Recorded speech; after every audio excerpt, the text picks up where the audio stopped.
ప్రతిరోజు ఒక కొత్త పదాన్ని నేర్చుకోవడానికి ప్రయత్నం చేద్దాము. అందులో భాగంగా ఈరోజు మనం నేర్చుకోబోయేటువంటి వర్డ్ వచ్చేసి embarrassed.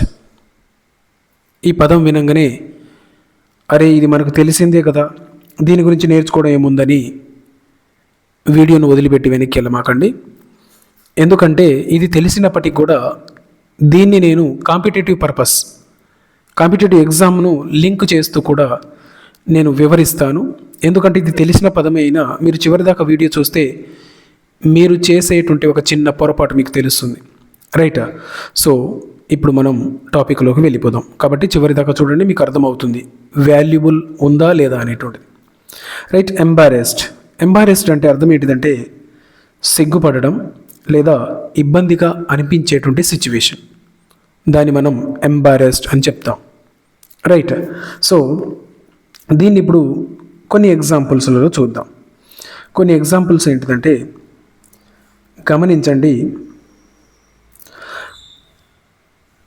I felt embarrassed when I forgot my speech. అంటే నేను నా ప్రసంగాన్ని మర్చిపోయినప్పుడు నేను సిగ్గుగా ఫీల్ అయ్యాను అని చెప్పే సందర్భంలో I felt embarrassed when I forgot my speech అని చెప్తాం. ఓకే, ఆ విధంగా ఉపయోగిస్తాము.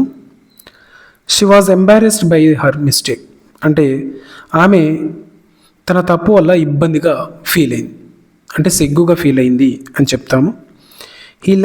He looked embarrassed in front of the class అంటే అతను తరగతిలోని వారందరి ముందు సిగ్గుగా ఫీల్ అయ్యాడు, అంటే ఏదో పొరపాటు చేశాడు.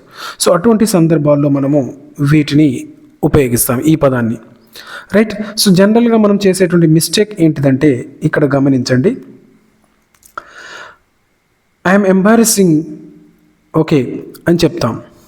ఓకే, యామ్ ఉపయోగించినప్పుడు జనరల్గా మనం ఏం ఉపయోగించేస్తామంటే వర్బుకు ఇంగ్ ఫామ్ తగిలిచ్చేస్తాం, కానీ ఇక్కడ అలా కాదు. ఐఎమ్ ఎంబారెసింగ్ అని చెప్పకూడదు, రైట్? ఏం చెప్పాలంటే ఐఎమ్ ఎంబారెస్డ్ అని చెప్పాలి, రైట్? ఐడియా వచ్చిందా? గమనించండి, మరొకసారి చెప్తాను, రైట్? ఐఎమ్ ఎంబారెసింగ్ అని చెప్పకూడదు. ఏం చెప్పాలి? ఐఎమ్ ఎంబారెస్డ్ అని చెప్పాలి. ఇది మీకు మరి ఎగ్జామ్లో ఎక్కడ అడుగుతాడంటే కరెక్షన్ ఆఫ్ సెంటెన్సెస్లో కానీ ఐడెంటిఫికేషన్ ఆఫ్ ఎర్రర్స్ అనేటువంటి వాటి దగ్గర ఈ అంశం మీద బిట్ అడగడానికి అవకాశం ఉంటుంది, right?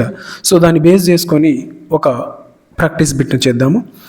I felt dash when I gave the wrong answer. నేను రాంగ్ ఆన్సర్ ఇచ్చినప్పుడు నేను సిగ్గుగా ఫీల్ అయ్యాను అని చెప్పాలి. సో అక్కడ ఏం ఉపయోగిస్తాం? ఐ ఫెల్ట్ ఎంబారెస్డ్ అని చెప్పాలి. I felt embarrassed when I gave the wrong answer, right? So ఈ విధంగా మనము ఈ పదాన్ని అర్థం చేసుకోవాల్సి ఉంటుంది, రైట్? మరొకసారి, ఎంబారెస్డ్ అంటే అర్థం ఏంటిదంటే సిగ్గుపడడం లేదా ఇబ్బందిగా ఫీల్ అవ్వడము, అవమానం పడడము. సో ఇటువంటి మీనింగ్ అనేటువంటిది ఈ పదానికి ఉంటుంది. సో నెక్స్ట్ వీడియోలో ఇంకొక పదం వివరించడానికి ప్రయత్నం చేస్తాను. సో ఇంకా మా ఛానల్ను సబ్స్క్రైబ్ చేసుకోకపోతే తప్పకుండా సబ్స్క్రైబ్ చేసుకోగలరు.